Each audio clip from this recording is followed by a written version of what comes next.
আমরা এসেছি নভেম্বর মাসে, সেজন্য ওয়েদারটা মোটামুটি ভালো আছে। আর জানি না আমরা কাঞ্চনজঙ্ঘা কাল দেখতে পাবো।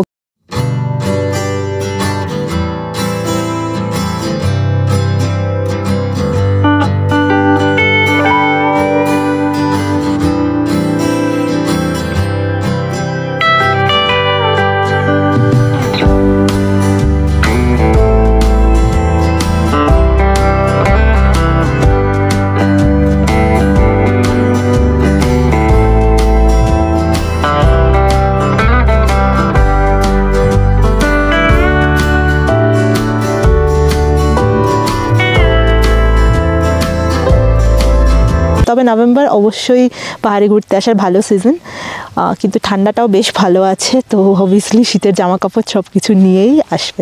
নভেম্বরের ভরা মরশুমে রাতের ট্রেনের টিকিট না পেয়ে হাতের পাঁচ এখন বন্দে ভারত। যাই হোক, এই প্রথম এই বিখ্যাত ট্রেনে চড়া, তাই ট্রেনের এক্সপিরিয়েন্সও শেয়ার করবো বইকি। ভোর 5:55 ট্রেন। ঘুম ঘুম চোখে প্রথমেই সুইচ টিপে দরজা খুলে ঢুকে পড়া যাক আমাদের নির্ধারিত সিটে। না, ট্রেনের ভেতরটায় অবশ্যই একটা ঝাঁ চকচকে ব্যাপার আছে বলতে হবে। সিটগুলো লম্বায় চওড়ায় বেশ বড়। খাবার খাওয়ার টেবিল, কাগজপত্র, অল্প কিছু রাখার জায়গা, বটল রাখার জায়গা, প্লাস রয়েছে পা রাখার জায়গাও।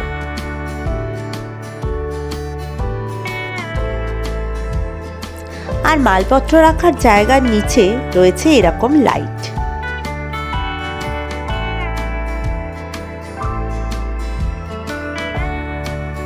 উঠেই প্রথমে দিয়ে গেল একটা করে জলের বোতল, তারপরে চায়ের আয়োজন।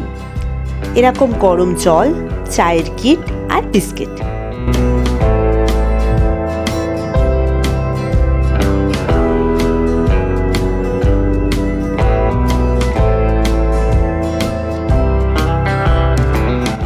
কিছুক্ষণ পরেই এসে গেল ব্রেকফাস্ট।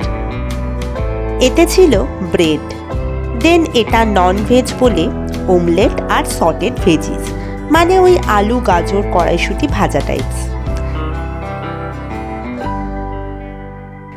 একটা এই লোটে চোকো পাই আর জুস।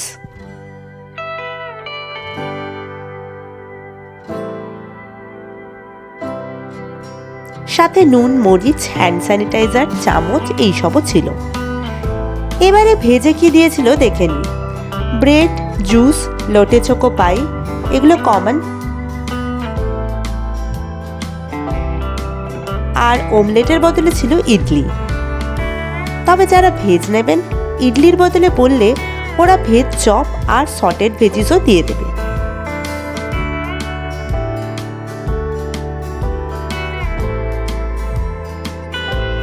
এবার দেখে নি বন্দে ভারতের টয়লেটের কি অবস্থা।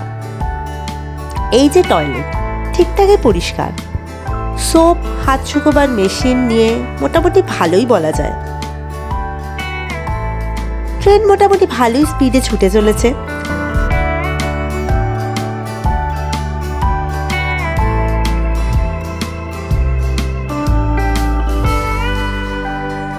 কিছুক্ষণ পর এসে গেল আর এক রাউন্ড চা। এবারে অবশ্য ইনস্ট্যান্ট মশালা টি। চা খেতে খেতে আর ট্রেনের বিশাল বিশাল জানলাগুলো দিয়ে বাইরের সবুজ দেখতে দেখতে কখন সময় কেটে যাচ্ছে বোঝাই যাবে না। কিন্তু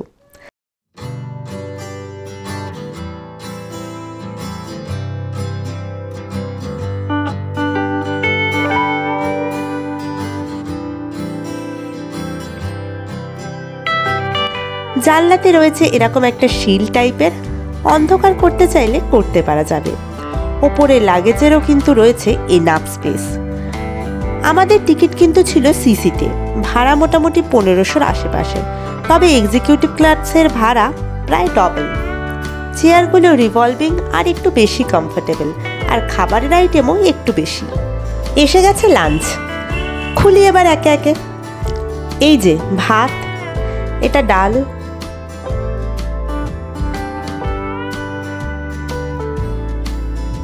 এটা চিকেন 2-3 পিস ছিল, আর এটা একটা শুকনো তরকারি। এটায় 2 পিস রুটি,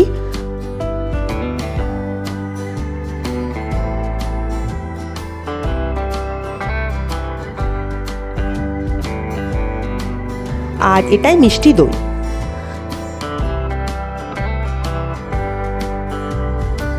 আর শেষ পাতে ছিল ভ্যানিলা আইসক্রিম।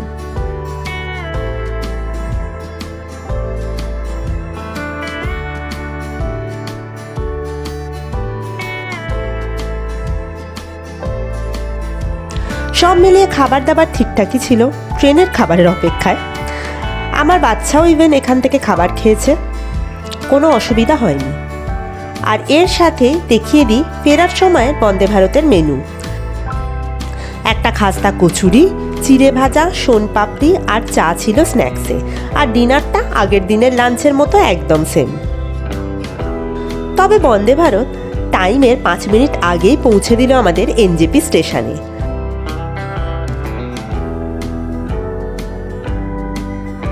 বাচ্চার সাথে থাকায় আজকের দিনটা আমরা শিলিগুড়িতে থাকাই স্থির করেছিলাম।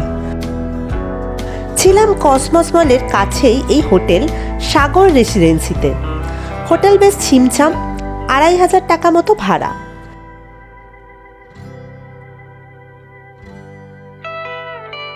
এবার রুম ট্যুর দিয়ে দিই একটা ছোট্ট করে। ঢুকেই এই যে ডাবল বেড, 2 জন প্লাস একটা বাচ্চার জন্য এনাফ। এদিকে 2টো চেয়ার, টেবিল,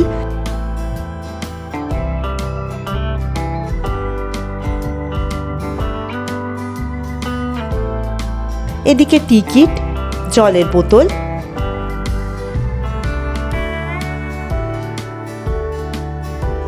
এদিকে একটা আয়না আর সাজগোজ করা স্পেস, এদিকে কাবাডে জামা কাপড় রাখার জন্য। আর এই যে বাথরুম, এখানে শ্যাম্পু, সাবান, পেস্ট, ব্রাশ এগুলো দিয়েছিল। এদিকে সেপারেট একটা শাওয়ার এরিয়া আর টাওয়েলও ছিল।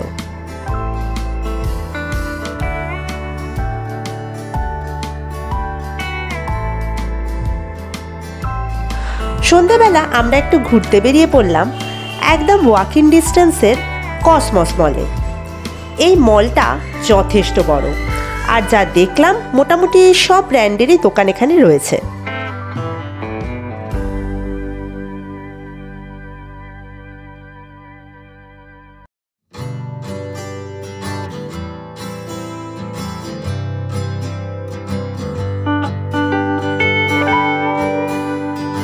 এখানে একটা ফুড কোর্টও রয়েছে। মোটামুটি চাইনিজ, সাউথ ইন্ডিয়ান, মোগলাই সব রকমের খাবারই পাওয়া যায় এখানে।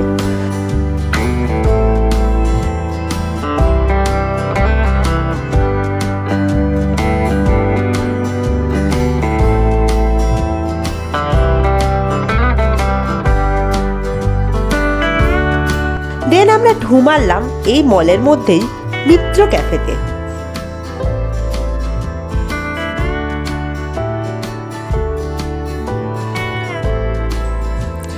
এটা খুব সুন্দর করে বাঙালি থিমে সাজানো। আর মিত্র ক্যাফে এলে ফিশ ফ্রাই তো খেতেই হবে, তাই না?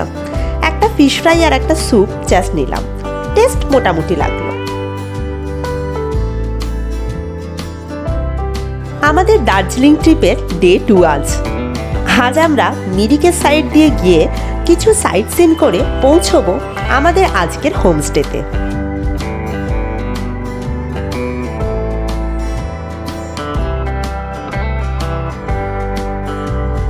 তো আমরা রাস্তার মাঝে দাঁড়িয়েছি একটা জায়গাতে। এখানে কমলা লেবু তো অনেক হয়েছে চারদিকে দেখলাম। তো এখানে সব লেবু পাকেনি এখনো, বেশ কিছু গ্রিন গ্রিন লেবু আছে। তো ওখান থেকে কিছু লেবু কিনতে দাঁড়িয়েছি। তো শিলিগুড়ি থেকে আজকে আমাদের ডেস্টিনেশন হচ্ছে মিম টি গার্ডেন। মিম টি গার্ডেনের ওখানে আমাদের হোমস্টে বুকিং আছে অলরেডি। হোমস্টেটার নাম হচ্ছে লিটল ফরেস্ট হোমস্টে। এটার কথা দেখেছি ইউটিউব থেকে, দেখেই জেনেছি। আর হোমস্টেটা দেখে তো খুব সুন্দর লেগেছে। তো ওখানে যাচ্ছি আপাতত। আজকে আমাদের প্ল্যান হচ্ছে মিরিকের যে সাইট সিনগুলো আছে মিরিক সাইডে, সেগুলো, সেই ভিউ পয়েন্টগুলো মিরিক লেক দেখে একদম ডিরেক্টলি পৌঁছে যাওয়া। মাঝে মাঝে পাহাড়ে না এলে মনটা সত্যি খারাপ লাগে। যাই হোক, এক্সাইটমেন্ট এখন তুঙ্গে। এই রাস্তা মিরিকের দিক দিয়ে দার্জিলিং যাবার রাস্তাই। দুপাশে চা বাগানের মধ্যিখান দিয়ে রাস্তা, অসম্ভব সুন্দর প্রাকৃতিক দৃশ্য।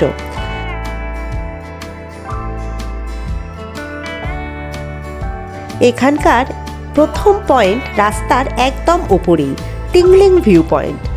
অসম্ভব সুন্দর একটি ভিউ পয়েন্ট এটি।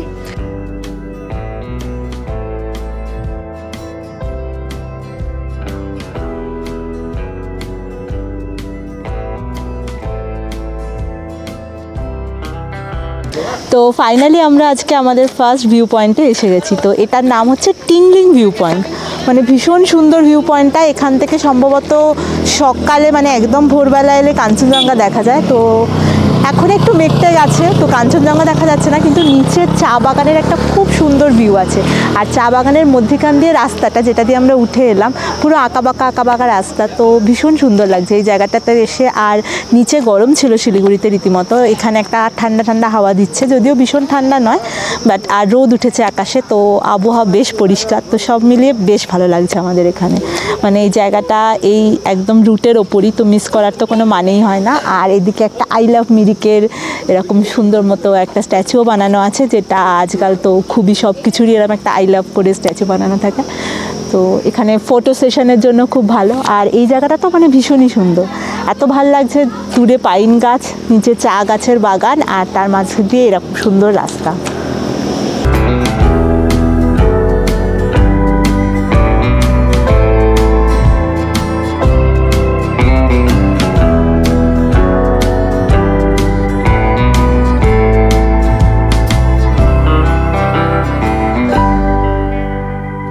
এখানে ওয়াচ টাওয়ারের মতো আছে, যেটাই উঠে আরো ভালো ভিউ পাওয়া যায়।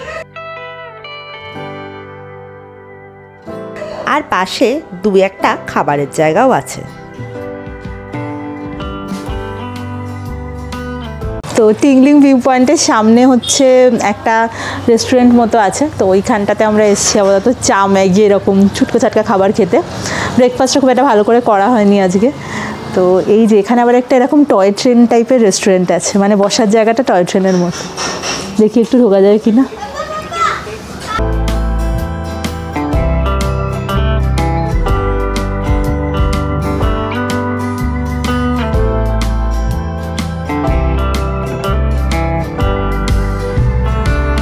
তো এখানটাও বেশ ভালো, মানে টয় ট্রেনের মধ্যে ঢুকে আর কি চা খাচ্ছি, ম্যাগি খাবো একটু পরে। আর এখানে মোটামুটি সবই ছোটোখাটো জিনিসপত্র পাওয়া যায়, চা, কফি, টোস্ট, পরাটা, ম্যাগি, ফ্রায়েড রাইস, নুডলস, মানে ছুটকো ছাটকা জিনিসপত্র, মোমো টোমো সবই পাওয়া যায়। আর এখানে বসলে পেছনে এই সুন্দর এই ভিউ পয়েন্টের ভিউটা দেখতে দেখতে আপনি উপভোগ করতে পারবেন মুহূর্তটা।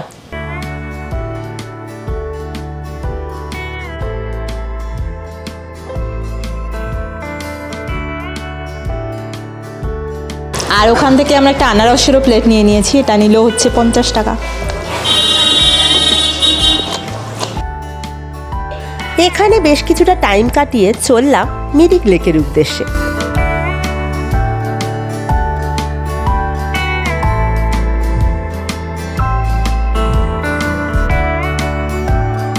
মিরিক বেশ বড়সড় জায়গা একটা। এখানে বেশ কিছু হোটেলও রয়েছে থাকার জন্য, আর রয়েছে চারপাশে অজস্র শীতের জামা কাপড়ের দোকান।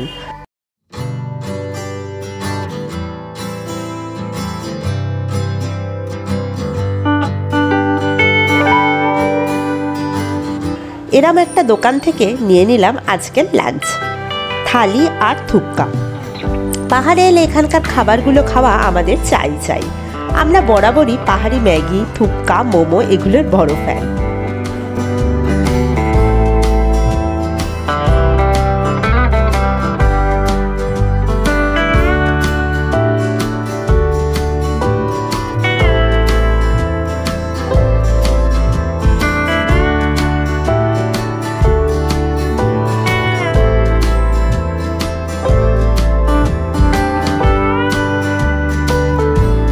এবার লাঞ্চ করে ঢুকলাম মিরিক লেকের সংলগ্ন পার্কটা দেখতে। টিকিট 20 টাকা।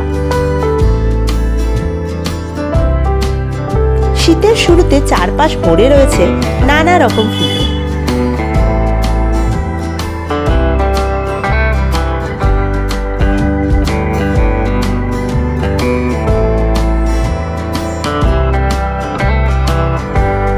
তো আমরা এবারে এসে গেছি হচ্ছে মিরিক লেক দেখতে, নেক্সট পয়েন্ট। আমাদের অনেকটা দেরি হয়ে গেল, মিরিকে আমরা লাঞ্চও করে নিয়েছিলাম যে যার মতো। রাইস টাইস সমস্ত রকম অপশান পাওয়া যাবে, মোমো, থুপকা আর ম্যাগি তো আছেই। তো ওগুলো দিয়ে লাঞ্চ টাঞ্চ সেরে আমরা চলে এসেছি মিরিক লেকের সামনে, এটার নাম সুমেন্দু লেক। তো যাই হোক, এখানে এইরকম একটা ব্রিজ আছে, লেকটা বেশ বড়, এখানে আপনি বোটিং করতে পারেন। আর লেকটার হচ্ছে মেন যেটা মানে ভালো লাগছে লেকটা, সেটা হচ্ছে লেকটার এই মানে এত বিস্তৃতি। লেকটার আমার পেছনেই হচ্ছে এই বিশাল লেকটা, এখানে আমরা বেশ কয়েকজনকে দেখছি হচ্ছে বোটিং করছে। আর এখানে ঢুকতে গেলে আপনাকে হচ্ছে 20 টাকা পার হেড টিকিট দিয়ে ঢুকতে হবে।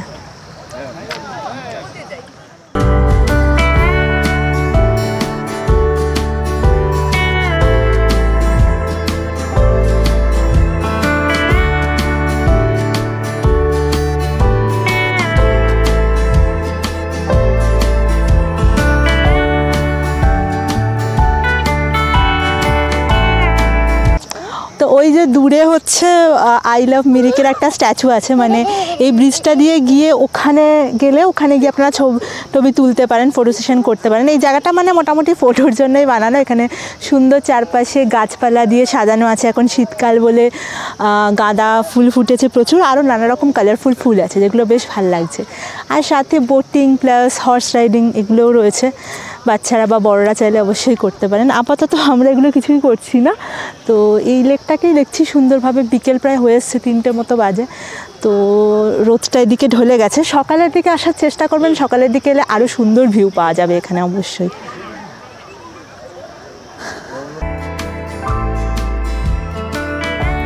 এবার চললাম নেক্সট পয়েন্ট গোলপাহাড় চা বাগান দেখতে।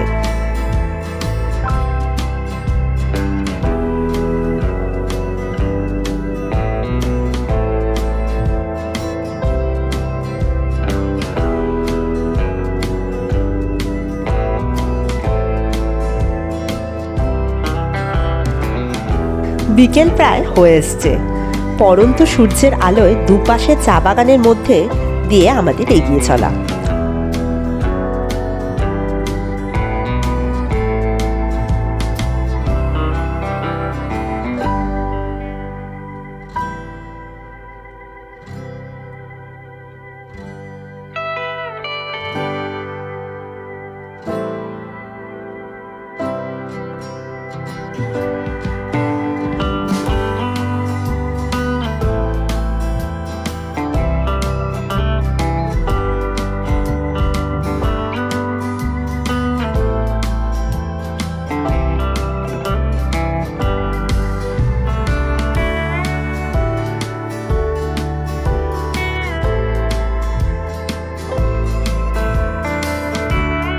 অবশেষে পৌঁছলাম গোপালধারা টি এস্টেট আর গোলপাহাড় ভিউ পয়েন্টে।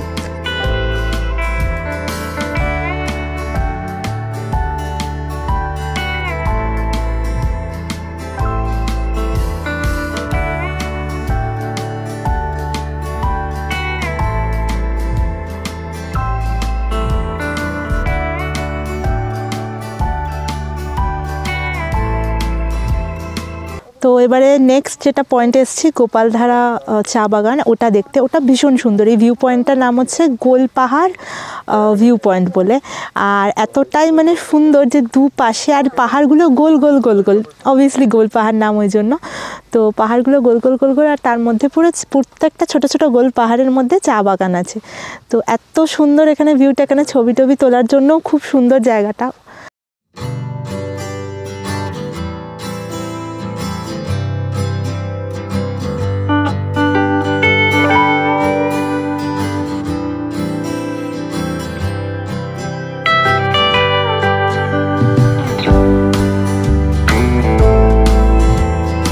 তো ছবি টবি তোলার জন্য জায়গাটা খুব সুন্দর। আর এখানে এলে এই পয়েন্টটাতে একদমই মিস করার মতো নয়, মানে ভীষণ ভালো লাগছে। আমরা এসছি এখন বিকেল মানে হয়ে গেছে মোটামুটি, সূর্য প্রায় ঢলে পড়বে, তো ঠান্ডাও বেশ লাগছে, এই জন্য টুপি সব পরে নিয়েছি। আমরা ভালোই এনজয় করছি জায়গাটা। তো আমাদের মোটামুটি ভিউ দেখা বা সমস্ত পয়েন্ট কভার আজকের মতো প্রায় শেষ। এটাই লাস্ট পয়েন্ট, কারণ এখান থেকে আমাদের হোমস্টেটা যেতে বেশ কিছুক্ষণ সময় লাগবে, 1 ঘন্টার মতো, 1 ঘন্টা বা তারও হয়তো বেশি।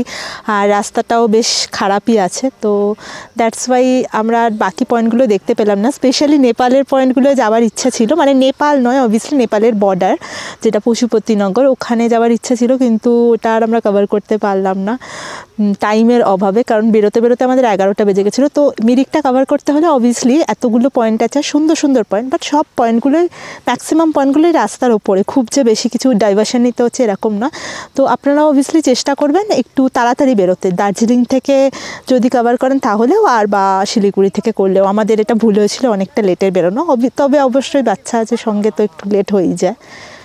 এই রাস্তাতেই পড়ে আরও কয়েকটি সুন্দর সুন্দর ভিউ পয়েন্ট, যার মধ্যে উল্লেখযোগ্য সীমানা ভিউ পয়েন্ট। আমরা টাইমের অভাবে দেখতে পেলাম না, আপনারা কিন্তু মিস করবেন না একদম। আজকের ভিডিও এখানেই শেষ করছি। নেক্সট ভিডিওতে থাকবে আমাদের নিম চা বাগানের সুন্দর হোমস্টেটা, তাই মিস করবেন না যেন। আজকের মতো টাটা।